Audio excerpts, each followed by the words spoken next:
নমস্কার, আমি টুম্পা। আমাদের মুখ্যমন্ত্রী নির্বাচন কমিশনকে জানিয়েছে তার নাকি 2 বছর সময় লাগবে এসআইআর করার জন্য। কেন, কি করবেন মাননীয় আপনি? বাংলাদেশিদেরকে প্রপার ডকুমেন্ট দিয়ে পশ্চিমবঙ্গে বসাবেন, তারপর স্বর্গ থেকে মৃত ভোটারদেরকে টেনে আনবেন আর অনুপ্রবেশকারীদের নাম সেই মৃত ভোটারের জায়গায় ঢুকিয়ে দেবেন। এইসব করবেন আপনি 2 বছরে? ইয়ার কি হচ্ছে? মামাবাড়ির আবদার? নির্বাচন কমিশন আপনার মামা হয় নাকি যে আপনার আবদার পূরণ করবে?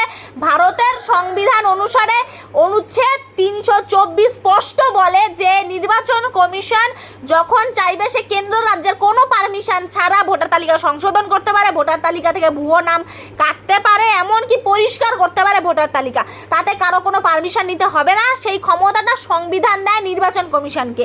Representation of the people act 1950 21 নং ধারায় এসআইআর করা সাংবিধানিক ক্ষমতা দেয় নির্বাচন কমিশনকে।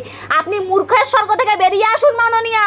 আপনার ওই মূর্খ মন্ত্রিসভা আর আপনার মূর্খ অ্যাডভাইজাররা নিজেরা তো জেলে যাবে, তার পাশাপাশি আপনি কোনো ওই নোংরা রাজনৈতিক লড়াই আর মানুষকে গুলিয়ে দেওয়ার লড়াই ছাড়া এমনি গদি ছাড়া হবেন। বিশ্বাস করুন, এই মূর্খের স্বর্গ থেকে আপনি বেরিয়ে আসুন। ওই যে হুমকি দিচ্ছিলেন না বিএলওদেরকে যে রাজ্যসভার রাজ্যের আন্ডারে কিন্তু বিএলওদেরকে থাকতেই হবে ভোটের আগে পরে।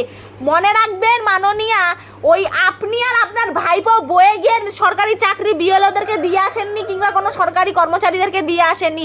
কোনো নকর চকর যদি সরকারি কর্মচারীরা করে তাহলে ইলেকশন কমিশন তাদের নামে এফআইআর করবে, তাদের এমনি সরকারি চাকরি চলে যাবে।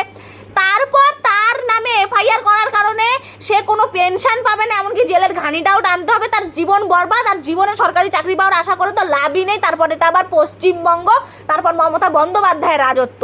সুতরাং আপনার এই ধমকানো চমকানোতে যদি সরকারি কর্মচারীরা ভয় পেয়ে গিয়ে কোনো ভুল করে তাহলে তাদের জীবন একেবারেই বরবাদ। আর আপনি যদি এসআইআর করা থেকে কোনো রকমের বাধা দেন তাহলে আপনি কোনো লড়াই ছাড়া বিশ্বাস করুন গদিহারা হবেন, আর আপনার মূর্খ মন্ত্রিসভাও জেলে যাবে।